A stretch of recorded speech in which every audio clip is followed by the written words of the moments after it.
Hello students, welcome to the Pole Science of Class 11 Arts, and today we will discuss about all the important points related to chapter number 2, that is rights and duties in the Indian Constitution. Regarding this chapter, we have already completed discussing about the main points, and these are the additional important points that are there in this chapter. In the previous class, we discussed important points about the first chapter, that is Constitution, why and how. So today we will discuss about chapter number 2, that is rights and duties in the Indian Constitution. So let us proceed then. So number 1 point is about right is that rights are the favorable conditions and guarantees to be provided by a state to its citizens to live up a dignified life. So regarding fundamental rights, this is actually given to us, that means we the people, and whatever the rights are given, that is given according to the Constitution, and this is provided by the Constitution so that the balance between the government and citizens must be there. So the rights, in actual, what it favors the citizens, by these rights the citizens can actually live a dignified life, or he or she can feel like having a dignified life in the society. After that, these rights can be categorized as social rights, political rights and fundamental rights to procure equality, liberty and social justice into society. So as a whole, rights can be categorized into 3 parts. That means subdivided into 3 parts. This can be under social rights, that can be secondly, this can be under political rights, and thirdly, fundamental rights. And what does this 3 kinds of rights actually provide the citizens? These 3 rights provide the citizens to procure equality also, to achieve liberty also, and to achieve social justice into society. Clear? After that, the fundamental rights are especially protected to ensure that they are not violated even by the government. So what I have told you earlier, that it is the perfect balance between the government as well as the citizens, because the government cannot, if fundamental rights are provided to us, then at that particular point the government cannot be a dictator, and the government does not have power also actually to curtail these rights, whichever rights are given to us by the Constitution.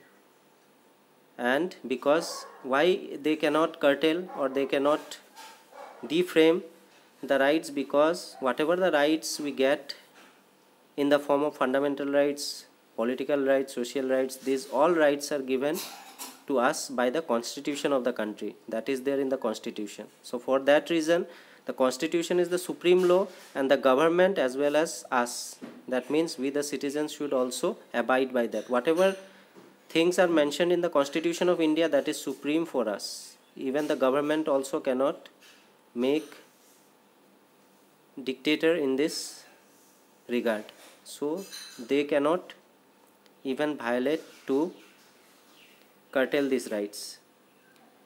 Regarding the 6 fundamental rights that is guaranteed by the Constitution to us is number 1, right to equality, number 2 is right to freedom, then number 3 is right to freedom of religion, then number 4, right against exploitation, number 5, cultural and educational rights, and number 6, right to constitutional remedies.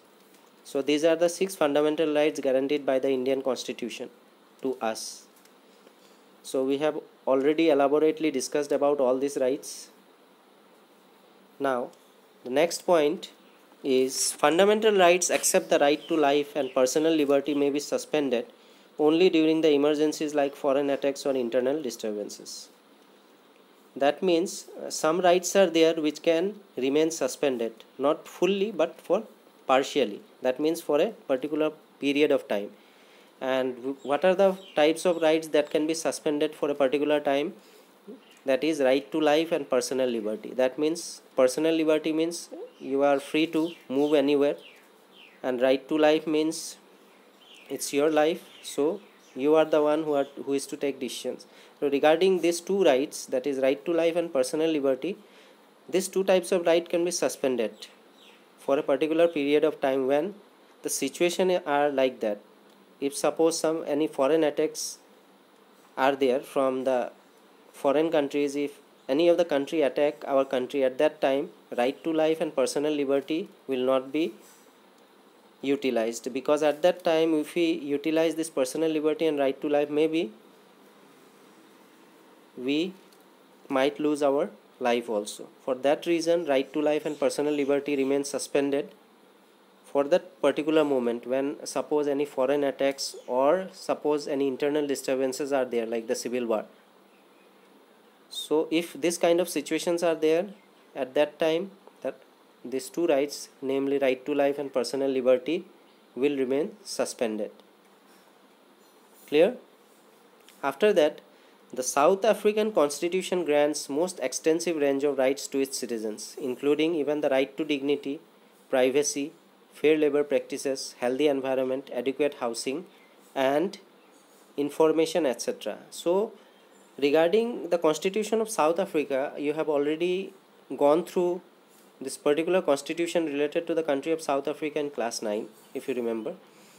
So out of 195 countries or more than that in the world, out of all these countries, the Constitution of South Africa, or you can say the country South Africa, gives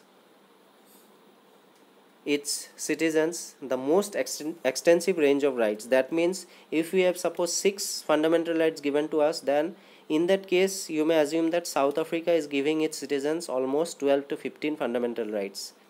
And they, apart from having all these rights like right to equality, right to freedom of religion, right to freedom, right against exploitation, then cultural and educational rights, right to constitutional remedies. So these are the common rights that are being given to every citizens in various countries. So apart from that also, the South African Constitution also gives its citizens other rights, such as right to dignity, which is not there in most of the countries. Then right to privacy is there, then right to fair labor practices is there, right to healthy environment is there, and right to adequate housing is there, information is there. So this kind of additional and most wide range of rights are given to the people of South Africa. So in that case only it is rightly said that